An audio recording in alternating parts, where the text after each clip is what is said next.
This Friday, let's make tomato soup. Cut 2 country tomatoes and 2 Bangalore tomatoes into halves. Country tomatoes add tanginess and Bangalore tomatoes add color to the soup. Crush 3 shallots and 3 garlic cloves in a mortar and pestle. To a pressure cooker, add 2 cups of water. Put in crushed shallots and garlic cloves, 5 sprigs of cilantro and cut tomatoes. Now sprinkle needed salt, 1/4 teaspoon of turmeric and a teaspoon of cumin powder. Pressure cook for up to 3 whistles. Once the pressure goes off, open the lid. Strain off the soup stock. Mash the veggies thoroughly.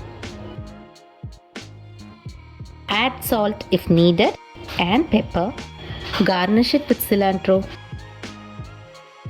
Add a tablespoon of butter. This adds a very nice flavor, but it's entirely optional. Tomato soup is ready. Serve the soup hot and enjoy.